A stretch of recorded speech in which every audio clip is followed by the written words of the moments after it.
Welcome back for the afternoon session. Hope you enjoyed your lunch break and you're all ready to roll for the afternoon. It gives me great pleasure to introduce our third speaker of the day, Katy Lumsden.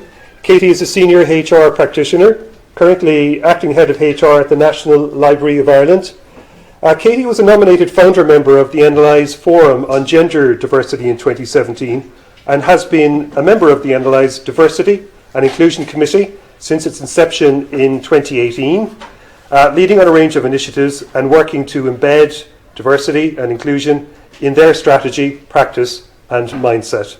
So Katy's presentation titled today is The Horizon Leans Forward, a Strategic Landscape Transformed Through E, E, D and I. So I'm really looking forward to this. So without further ado, I hand you over to Katy.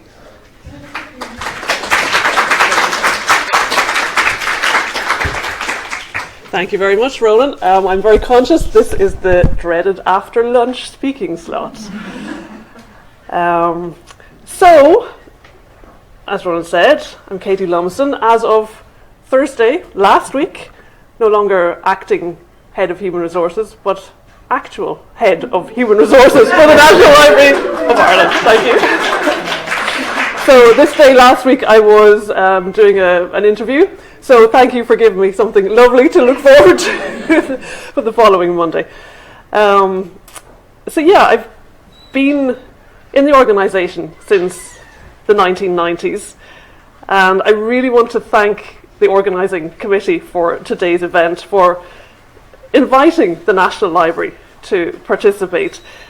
And on a personal note, last year I was conferred with an MBS, a Master's in Business Practice by UCC after 3 years of study with the Irish Management Institute, which is now part of the University College Cork Business School.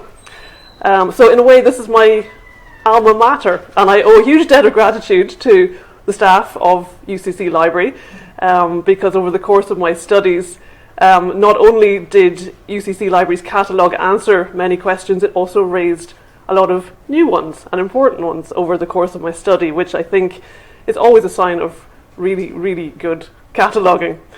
So thank you for that. Now this would have been an easy task and one that would have made me very proud to approach it as basically a kind of a show and tell of initiatives and partnerships that the National Library has developed and that we continue to develop in diversity and inclusion. But instead, in speaking about the relationship that these have to our evolving strategic approach, I know actually that there will be many that I don't mention. But what I will do is give an idea of our context and the development of our formal diversity and inclusion work, and how this has changed not just what we do, but how we think about what we do. So I bring almost a decade of HR experience and practice to the role that I hold. And a primary component of the work that I do is driven by sectoral or legislative must-dos in relation to equality. But I hope also that my personal values and behaviours are visible. And I would try to work in my day-to-day work through the lens of fairness and access and empowerment. But actually, I've been really fortunate in being supported in about 3 careers in the National Library. So I entered into a very niche role, into a role with the rather esoteric title of Chief Herald Painter to the Office of the Chief Herald of Ireland. The Chief Herald's Office is a branch of the National Library, and I was an heraldic artist and calligrapher. So continuing and progressing age-old traditions, working on calfskin and gilding, for example, to create bespoke pieces of artwork, which were also legal documents, granting coats of arms to individuals and organisations and civic bodies on behalf of the state. And that developed into day-to-day management of the Office of the Chief Herald, which included, marvellously, wonderfully, understanding and caring for a very significant manuscript collection, the Genealogical Office collection, which has built into an unbroken record of half a millennium of the rise of modern Ireland, since the foundation of an heraldic office for Ireland in 1552. Now, the perception would be, and there is a purpose to me telling you all this, the perception would be that heraldry has largely pertained to certain social strata, the nobility, the wealthy, and certainly that is reflected as a thread that runs right through the Genealogical Office material. But it also began to trace the rise of the merchant classes, for example. And it's interesting to see the contortions that the nobility then went to try to set their own heraldry apart. One of the great values of the collection today is that it's a really useful tool for tracing family histories. And this has arisen because of the necessity to list out, as far as possible, in those legal documents, granting coats of arms, the forebears and the current family of the person being granted the arms. And as I explored the collection, I began to be fascinated by the many, many references in the recorded texts of, for example, the wives of the grantees, because by and large the grantees were male. The wives of the grantees who had died in childbirth, and the dreadful litanies of children who did not live more than a few months, or a few days, or a few hours. But my real interest, apart from those personal stories, was in the fact that those stories were hidden. The Genealogical Office collection, on the face of it, is a very masculine record. And this got me thinking all those years ago about how this might be true for other library collections, and about the broader questions of what the National Library has collected for the National Collection, and why, and the stories that are hidden in them. And that was many years ago, but it's been a strong thread of my inquiry since then. And it's one reason why I was so pleased to join our first formal forum for exploring diversity and inclusion in relation to the National Library back in 2017, and by that time as HR manager. So the National Library today is a semi-state public sector agency, and like all such bodies, we report upwards to a government department, in our case currently tourism, culture, arts, Gaeltacht, sports and the media. In 2017, our minister at the time followed up the Waking the Feminist movement in Ireland's theatre sector, and she charged bodies across her entire departmental remit to commit to the same. I think the National Library was first out of the blocks amongst our national cultural institutions with this, and our first formal work as an organisation in D&I was in a gender diversity and strategy forum, implemented by our then director, Dr. Sandra Collins, and chaired by Alwyn Daw, who is an external equality and diversity expert and consultant. So as we met, with a view to meeting the Minister's call to a policy on gender diversity, the energy in the room was palpable. The forum consisted of 10 nominated staff members, and the more we discussed, the more we realised not just the enthusiasm and appetite for broadening the conversation out across the organisation and into areas beyond gender diversity, but that this was essential. One of the phrases that was included in the reporting from the forum that went to our executive and to our board actually was one that stemmed from my days with the Genealogical Office manuscript collection. There's a story in the fact that there isn't a story. Now, if we purport to record the story of Ireland in its documentary form, not only would we have to think about what we collect and record, but to interrogate what we already held, and to do a kind of gap analysis potentially with some exciting partnerships, and importantly, to acknowledge the practice of the past and speak to it. The 2018 forum then developed into a standing diversity and inclusion committee for the National Library, and I've been a member of that since its inception. So it's a cross-organisational group, and it advises and leads on D&I for the library. It was chaired from the beginning by our director, which gives it impetus and profile and crucial top-down support. And it also has budget behind it. Small budget, because we have what we have, but ring-fenced budget nonetheless. A diversity and inclusion policy that had developed from the original Gender Diversity Forum was approved by our board in March 2018. And it ran through to 2021 to coincide with the then current strategy.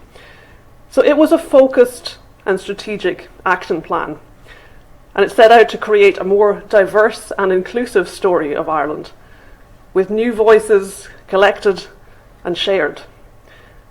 A key commitment was that the committee would report on a 6-monthly basis to the library's board against the actions that were derived from the policy. In introducing the policy, our director set out our organisational commitment that we would challenge ourselves to ensure that we reflect the change and diversity in what it means to be Irish. And it included the recognition that how we engage with and present the national collections influences how people connect with their unique and living cultures and heritage.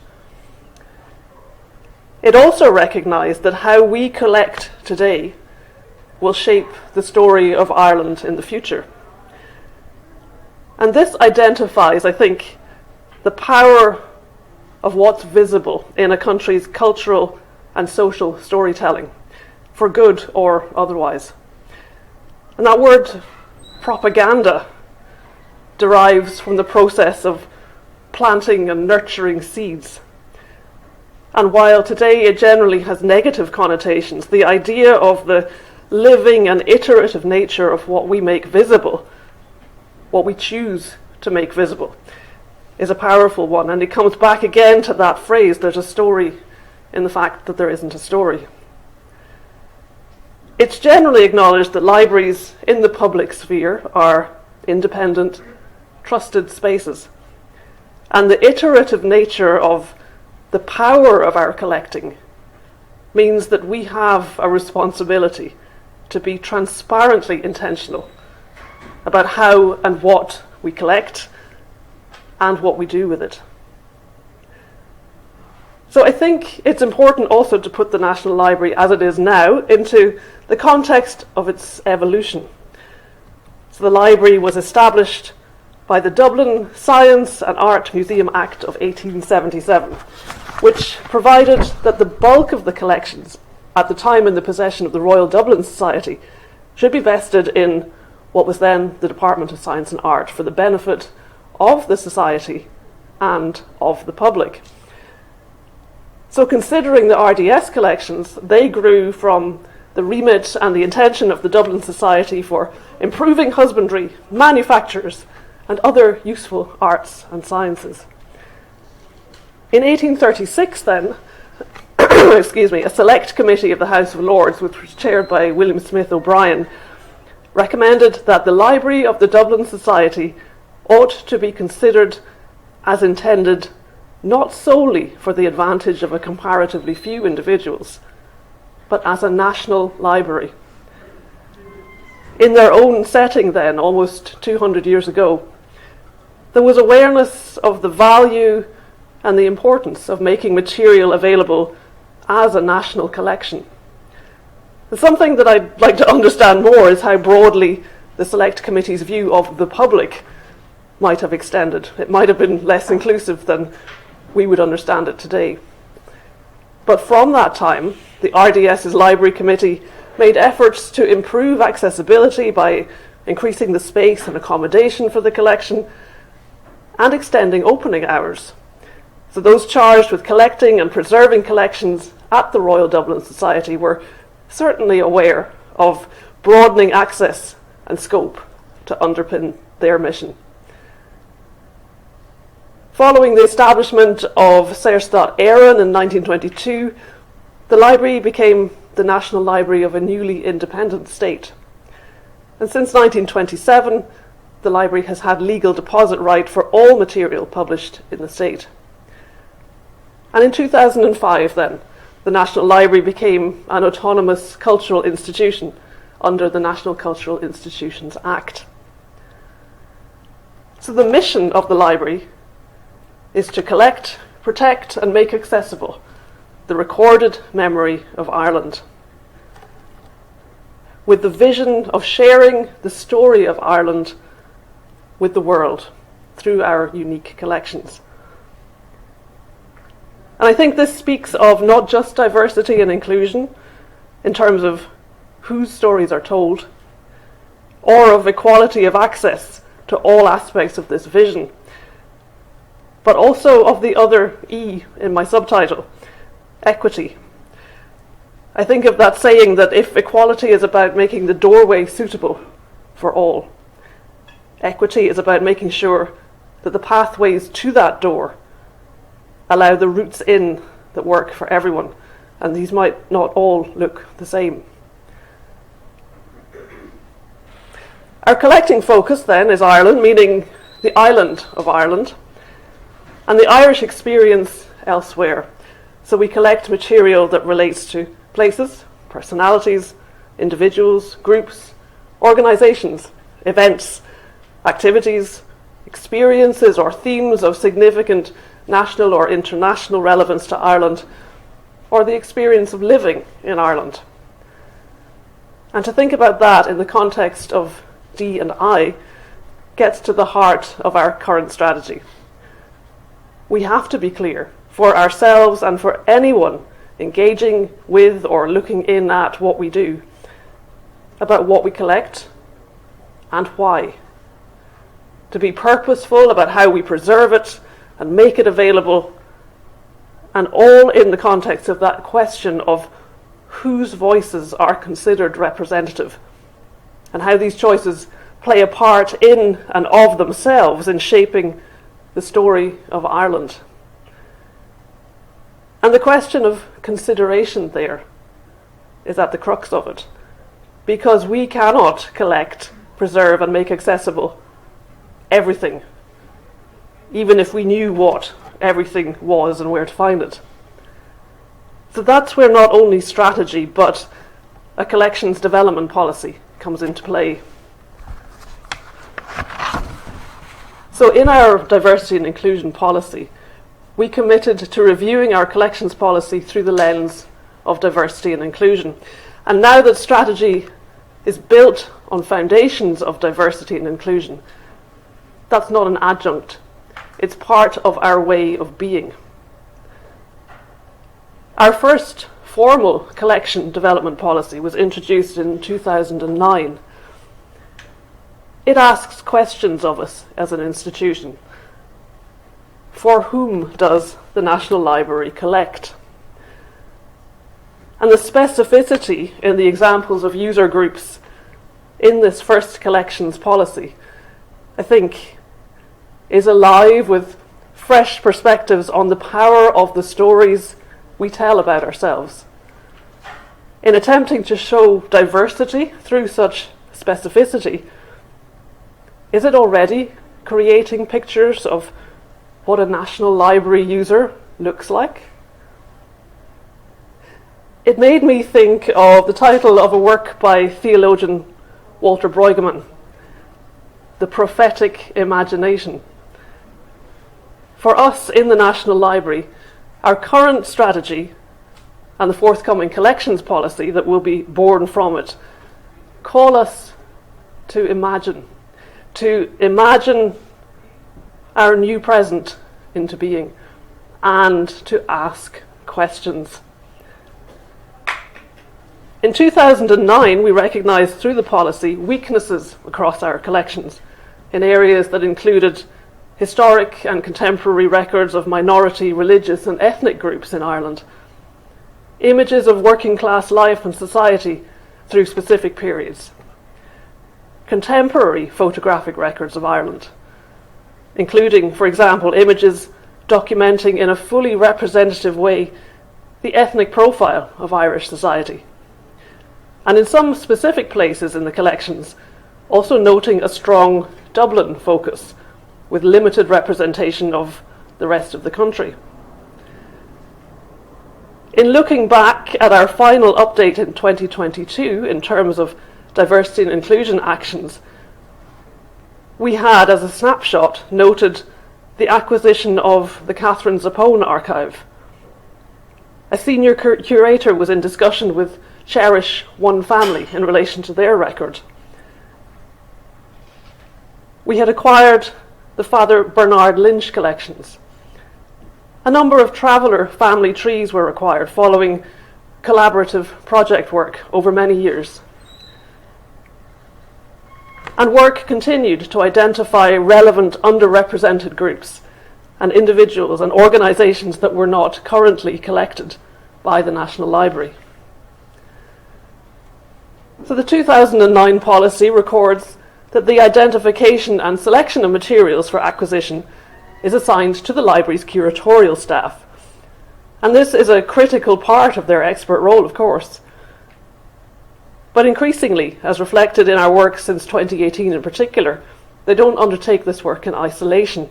And the power and the necessity in working through networks and collaborations gives the library welcome new reach and new perspectives. And inherently, this adds to the diversity of our audience and our user base. And it enriches our imagination, which brings into being a new library with each one of those engagements. Our 2018 diversity and inclusion policy committed us to collaboration and partnership to build our collections and our audience. Arising directly from this, in 2019, we held a World Cafe Forum for external stakeholders with a wide range of invited participants. We had, I think, 70 participants on the day. It was a good diagonal slice start. We had representation from advocacy groups, from organisations and individuals with a focus on disability and mental health, ethnicity and race, religious traditions, LGBTQI communities, governmental stakeholders, embassies, the education sector, arts, culture and heritage interests, and others. We wanted to build a picture of how people engage with us, how they think of us. Do they think of us at all? Do we have relevance? What are the challenges to engagement? And it was on a nothing about us, without us basis. So the approach to this was threefold. Firstly, to ensure that participation was as diverse and representative as it could be within the parameters of the World Cafe format. Secondly, that focused discussion was facilitated by the themes being clear and straightforward. And thirdly, that outcomes and next steps were practicable.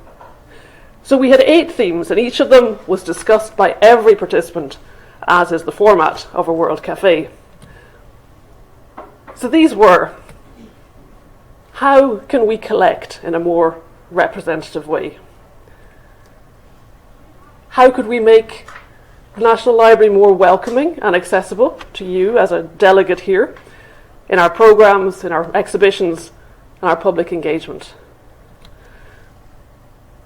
How might we reflect better Ireland's diversity?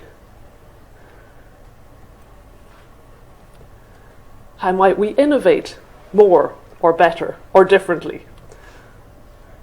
We asked people what they might like to collaborate with us on. We asked what they thought the barriers or the obstacles to delivering our diversity and inclusion policy might be. We asked how could we communicate better. And we asked what did the National Library mean to you as a delegate? Hundreds and hundreds of points and suggestions were captured on the day. These were transcribed and analysed thematically, and from this 11 key findings were established. And we had the benefit of a graphic artist on the day to sketch note as we went along, so this is a more graphic representation of just some of the responses and the work that was done on the day. So amongst the key findings were a reminder of the pivotal role that our website and social media play in our engagement. That networks and collaboration are particularly effective when resourcing is limited. And this came with a very generous willingness to foster partnerships with us. That our outreach would ideally include resources on how to collect, so that the communities could understand how to begin their own collecting with a view to working with us in the National Library. That we could consider our recruitment policies and processes in terms of making diversity visible. I was really interested to hear Marilyn speak to this a little earlier. And that developing staff capacity around the D&I policy would help ensure staff buy-in and better allow us to live out our values of welcome and collaboration. The findings from the day showed us we have things to be proud of. They acknowledge the difficulties of our geographical location and physical location and the frustrations of a listed building that was not designed with modern accessibility requirements in mind. They pulled us up on the many times we cited a lack of resourcing. And there was genuine anger from some when we talked about this, or that we felt we needed to wait for funding before acting. There was some interesting commentary about us as hosts too. There were assumptions made about us that those of us hosting on the day of the event, all part of the library's Diversity and Inclusion Committee, appeared to be the same, with implied questions about our ability to facilitate meaningful D&I conversations. That was really interesting. But reflection on the event was useful in other respects too. I surveyed all our table hosts, and while everyone had found the event enormously energising and encouraging and worthwhile in the extent to which we better understood some of the successes and the hindrances in our mutual engagement with new voices, many acknowledged that they simply had not felt fully prepared or equipped to facilitate the wide range of interests and language and concerns and politics and dynamic and sometimes challenging intersectionality that were evident at the event. And this speaks to one of those findings that came out of the analysis of comments captured on the day around staff capacity in the context of D&I. So there was no doubting the need for ongoing and strengthened relationship building with the groups who had attended the World Café, and there was great willingness from them to keep the conversations going and build on them. I think we realised that in order to be able to engage in the most productive and respectful ways, we needed also to support ourselves. So an implementation plan aligned to the pillars of our strategy was developed from our D&I policy in conjunction with the findings from our World Café. Key actions were set out for the 3 years to the end of our then current strategy. And in this context, I thought of John Lewis Gaddis and his writing on Grand Strategy, in which he describes a strategy as the alignment of potentially unlimited aspirations with necessarily limited capabilities. Our implementation plan had to frame ambition with resourcing and not necessarily financial resourcing. And it's important to note that during the economic crash at the end of the noughties, the National Library lost almost a third of its staffing levels due to cuts in funding and the numbers that we were permitted to hire. And we're only now back at pre-2008 levels in terms of our staffing numbers. It's been made consistently clear that members of our Diversity and Inclusion Committee can't take on the entirety of the organisation's work in these areas. But with staffing numbers still only at around 110, on average around 66% behind other national libraries comparable in terms of the populations that they serve, we at times have to be almost ruthlessly realistic about our own aspirations or run the risk of never achieving anything. So we're now into the 4th year of our work and reporting on actions arising from this implementation plan. It's iterated into our current strategy, which runs to 2026. And as I was thinking about this and about the energy of our World Café and the action planning and the new committee, I was also thinking there's a reason why what actually happened has become a hashtag. It's indicative of the slew of promises and bold statements on which both public bodies and corporate are being increasingly called out when nothing has changed or when espoused and lived values are at variance. As a member of our D&I committee, I have the benefit of seeing our actions mapped to strategy and updated in real time, along with all the discussions and the outworking behind the scenes. But is this activity in documentary form translating into something tangible and experiential for all who engage with us? So I'm going to use the pillars of our current strategy just to have a look at this. And while our previous strategy had diversity and inclusion arising from it, our current strategy is founded on it.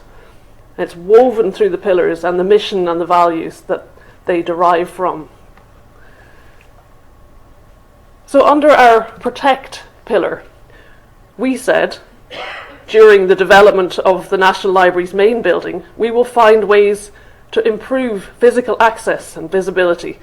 We'll actively integrate solutions into the new building design. So under our Protect pillar comes a great deal to do with our physical infrastructure. As I mentioned, we are in a beautiful but hugely frustrating site. A big, daunting granite building on Kildare Street, right next to the houses of the Oireachtas, with our back to the street and with a multitude of considerations today that the architect of our current building, Thomas Newnham Dean, who was born in Cork, did not conceive of. While accessibility to our sites has been augmented for many years by a number of measures, the point remains that for the visitor or library user, these often mean planning ahead, sometimes calling ahead, sometimes being accompanied by a member of staff throughout their visit, perhaps having to use different access points and different internal routes to other users. Since 2019, actions have built incrementally to improve communication and training around access, and we've collaborated with a range of advocacy groups for advice. And this has become increasingly important as we move towards the biggest change in the library's almost 150-year history. Our entire West Wing is, we hope, to be redeveloped as part of a huge capital development programme, with applications just about to be lodged to allow us to commence work in earnest. This will be transformational for our staff and for our collections and our users and our engagement to broaden our user profile. For the first time, we might have the opportunity to build from the ground up in a way that will take account of all kinds of access requirements, while at the same time safeguarding in a physical sense the collections that we hold. And this intersects with a lot of work being undertaken also under our Engage pillar, where we said we would seek collaborative opportunities to broaden our reach in order to share the national collections as widely as possible and introduce new audiences to their unique Irish culture and heritage. And we said we would work with the library community to promote diverse role models for librarianship.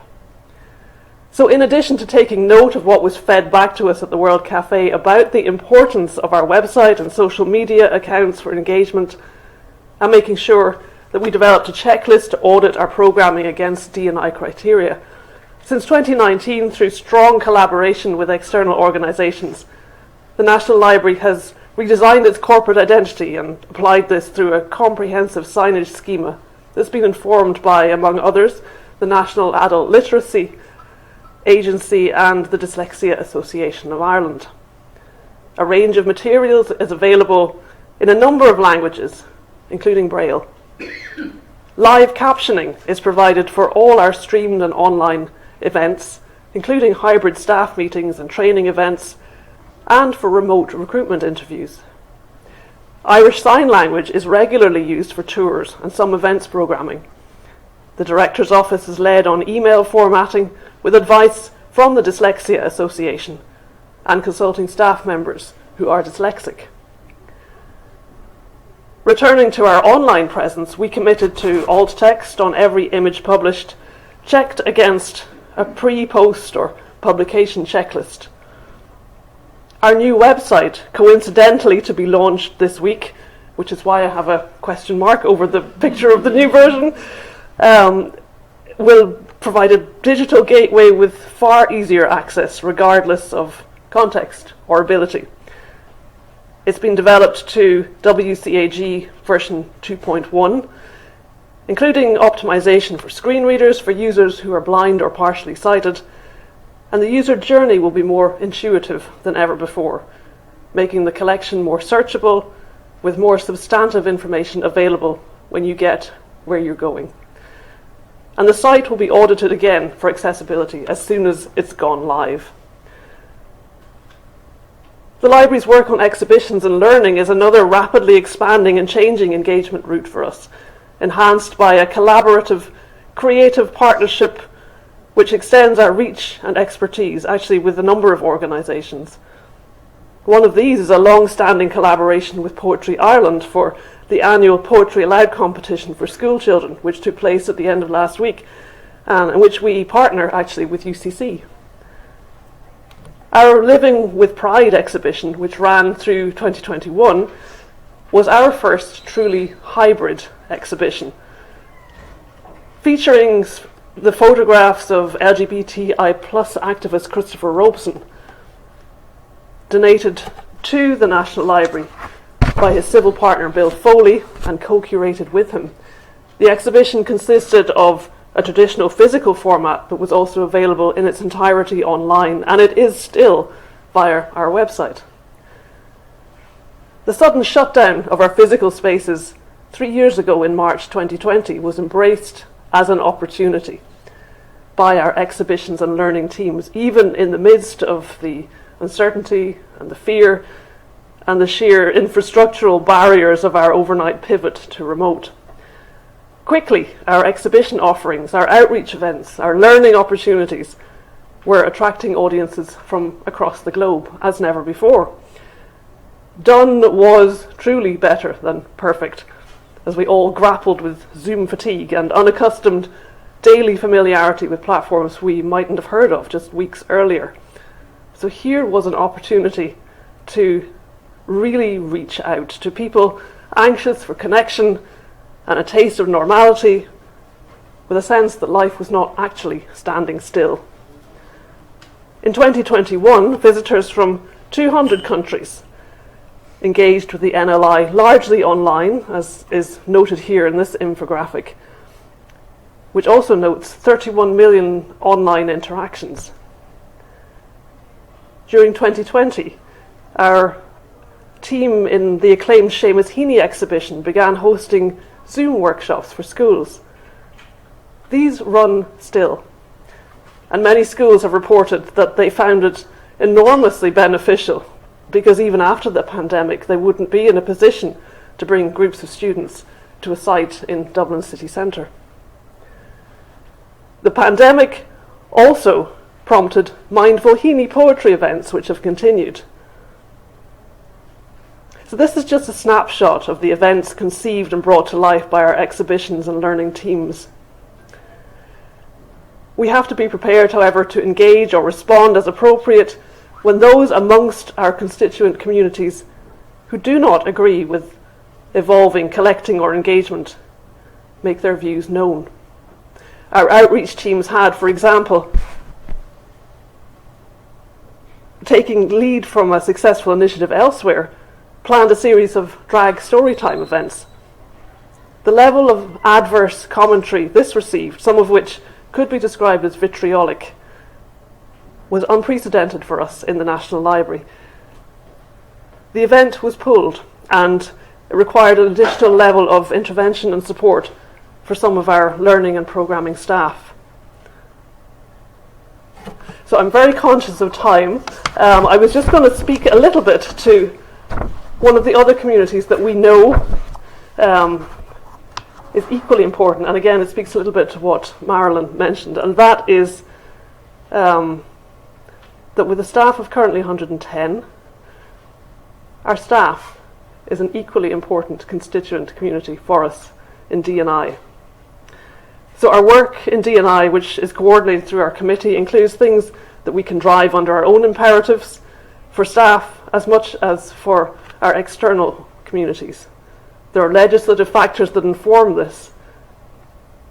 But there are some things that rely on action and decision making outside our direct sphere of influence. So I'm going to fly through, look at what you could have won. Just to come to the end, and just to note a couple of initiatives that I was going to mention, which came via our Diversity and Inclusion Committee, and again, sort of cross between our internal community and external. So last year, one of the updates that was brought to our committee was a partnership to provide free period products. In all the toilets was the news. In all which toilets? I asked. Well, for staff, as well as visitors, was the reply. Yes, but in all the toilets? Regardless of the sign on the door? Oh. And then came that process of what if, and why, and why not? So free period products in all the toilets.